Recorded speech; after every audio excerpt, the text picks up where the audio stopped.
బట్టతలతో బాధపడుతున్నారా? ఆధునితనమైన పద్ధతిలో హెయిర్ ట్రాన్స్ప్లాంటేషన్ చేయబడును. Face clinic, Hyderabad. Hi viewers, India's largest digital media network Suman టీవీకి స్వాగతం. ప్రస్తుతం మనతో ఉన్నారు psychologist, story teller and parenting coach Shailaja గారు. అమ్మ నమస్తే. అమ్మ నమస్తే మా. ఎలా ఉన్నారు? ఆల్ గుడ్ మా.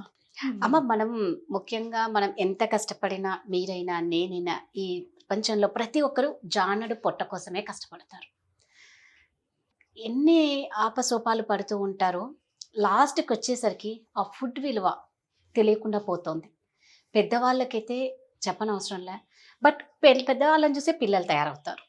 ఫస్ట్ నుంచే మనం చిన్నప్పటి నుంచే ఈ ఫుడ్ వేస్ట్ అనేది వీళ్ళకు చేయకూడదు, దీని విలువ, ఫుడ్ విలువ తెలియాలి అంటే ఏం చేయాలంటారు? నేను generally I go with stories. మీకు తెలిసిందే కదా, ఖచ్చితంగా మనకు స్టోరీతోనే కావాలి కదా. అందుకే స్టోరీ టెల్లర్ శైలజ గారు. సో ఎలా చెప్తాం, పిల్లలకి చెప్పాలి అంటే వాళ్ళని అందులోకి తీసుకెళ్ళాలి. ఖచ్చితంగా.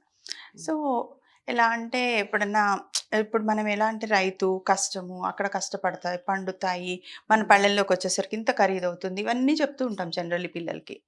అలా చెప్పడం ఒక పద్ధతి అయితే, ఇంకోలా కూడా చెప్పచ్చు. క్యారెక్టర్స్ని బిల్డ్ చేసి, అనగనగనగనగా అడవి, ఆ అడవిలో అన్ని జంతువులు ఉన్నట్టే, పక్షులు ఉన్నట్టే, సరే ఒక కాకి, ఆ పక్కన చెట్టు మీద పిచ్చుక, చాలా క్లోజ్ ఫ్రెండ్స్. సో పిల్లలు ఫ్రెండ్షిప్ అనగానే అట్రాక్ట్ అయిపోతారు. ఈ కాకికేమో ఒక చక్కటి అమ్మాయి ఉందట. సో దానికి పెళ్ళి. పెళ్ళి అనేసరికి మీకు తెలిసిందే కదా, పెళ్ళి అంటే సందడి అన్నట్టు. సో మొత్తం అడవంతా పిలిచేశారు పెళ్ళికి, అందరికీ చెప్పేశారు. సరే పాత రోజుల్లో మీకు గుర్తుంటే పెళ్ళికి ముందుగా వచ్చేసి అప్పడాలు వడియాలు లాంటివి చేసి ఇంట్లో ఉండి దంచి బియ్యం బాగు చేసి, ఇప్పుడు ఏముంది, ఎవ్రీథింగ్ ఆర్డర్ చేస్తే వచ్చేస్తే, ఈవెంట్స్కి ఇచ్చేస్తే వచ్చేస్తాయి కదా. అయితే పాప అడవి ఇంకా పాత సాంప్రదాయంలో ఉందన్నమాట. చక్కగా మన ఇదేంటి ఎలుకబంటి ఉంటుంది కదా, వస్తూ వస్తూ హనీ తీసుకొచ్చిందంట, పెళ్ళికి అవసరం పడుతుంది అని.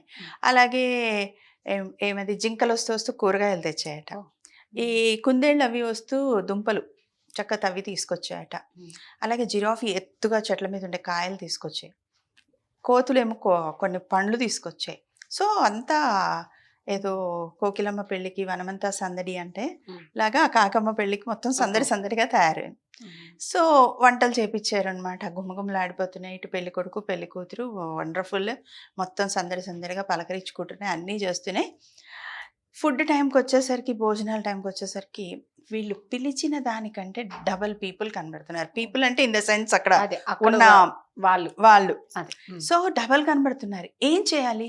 వెంటనే కాకి డౌట్ వచ్చేసింది, మనం వండించిన వంటలు సరిపోతాయా సరిపోవా అనేసి పిచ్చుకని పిలిచింది. క్లోజ్ ఫ్రెండ్ కదా, ఫస్ట్ నుంచి పెళ్ళి పనుల్లో అంతా హెల్ప్ ఉంది. అంటే పిచ్చుక ఏం చేద్దామని, కొంచెం ఎక్కువ కారం కలిపేద్దామా కూరల్లో, ఐస్ వాటర్ పెడదామా, కారానికి ఇలా తక్కువ తింటారు, వాటర్ తాగేస్తే పొట్ట నిండిపోతుంది. ప్లాన్స్ వేసారు, రకరకాల ప్లాన్స్ వేసాక, కాదు పెళ్ళికని అందరినీ పిలిచి పొట్ట నిండా పెట్టకపోతే ఎట్లా అని కాకి.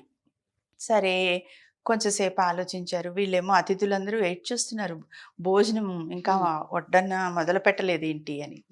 సరే ఇంతలో మన పిచ్చుక బ్రెయిన్లో ఒక చిన్న ఫ్లాష్ వెలిగింది. ఏమందంటే, ఒక పని చేద్దాం, ఎవరైతే భోజనం పారేయకుండా క్లీన్ ప్లేట్ చేస్తారో వాళ్ళకి గిఫ్ట్ అనౌన్స్ చేద్దాం అనేసరికి వచ్చిన వాళ్ళందరి అతిథుల లిస్ట్ అంతా గబగబా చిన్న పిట్టలు ఉంటాయి కదా, మైనాను కోయిల రాయడం మొదలుపెట్టాయి.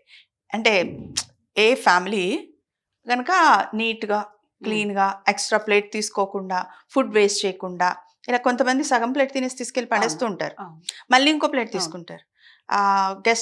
హోస్ట్కేమో పాపం ప్లేట్స్ కౌంట్ అవుతాయి, ఫుడ్ ఇంతే పెట్టించుకుంటారు, ఇది నచ్చలేదు అది నచ్చలేదు. సో ఈ ప్లాన్ తోటి అనౌన్స్మెంట్ ఇచ్చారు.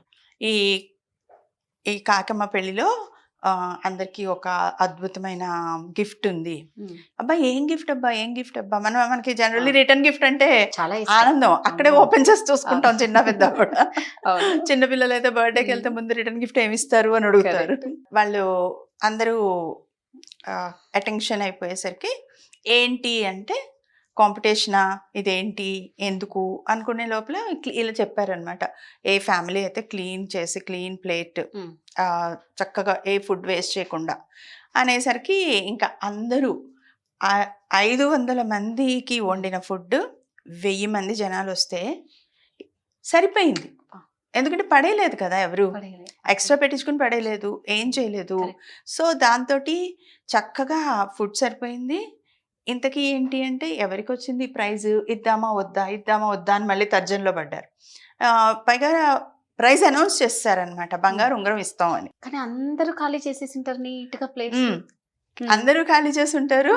అందరిలోకి ఇప్పుడు ఏమైందంటే ఎలుగుబంటి ఫ్యామిలీకి గిఫ్ట్. ఇంకా అక్కడ తర్జన్ మళ్ళీ మొదలైనవి. అమ్మ ఏదో చిన్న పిట్ అంటే దానికి వేలంటే ఇంత Correct. ఉంటుంది, ఎలుగుబంటికి ఉంగరం అంటే ఉంగరం అంటే అని చెప్పి. కాకపోతే కాకమ్మంది అనమాట. పైగా అందరూ కూడా అయ్యయ్యో ఆడపిల్ల పెళ్లి చేసావు, బోల్డ్ అంత ఖర్చు పెట్టావు, మళ్ళీ గిఫ్ట్ అంటున్నావేంటి అంటే, ముందు నేను పెద్ద సమస్య నుంచి బయటపడ్డాను. ప్లస్ ఇవాళ ఒక అద్భుతమైన విషయం జరిగింది. ఎవరు ఫుడ్ వేస్ట్ చేయలేదు. నేను మళ్ళీ పరిగెత్తకుండా ఇవన్నీ జరిగాయి. సో నా ఫ్రెండ్ పిచ్చుకొక్కు కూడా నేను ఎక్స్ట్రా గిఫ్ట్ ఇచ్చుకుంటాను, అలాగే దీనికి కూడా ఎలుకబంటికి కూడా గిఫ్ట్ ఇస్తాను అని ఇచ్చిందనమాట. ఇలా పిల్లలకి చిన్నగా అరే తింటే అంటే కొన్నిసార్లు ఏమో అలా చెప్పాలి, కొన్నిసార్లు ఏమో ఇలా చెప్పాలి.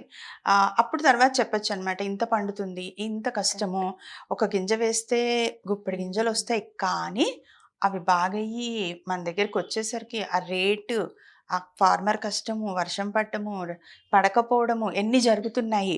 నాన్న తెస్తే నాన్న నెలలో ఎన్ని రోజులు ఎన్ని గంటలు కష్టపడితే, అంతే కదా. అమ్మ ఎన్ని గంటలు వండితే, ప్లేట్లోకి వచ్చాక ఏమంటాం, ఇదేనా.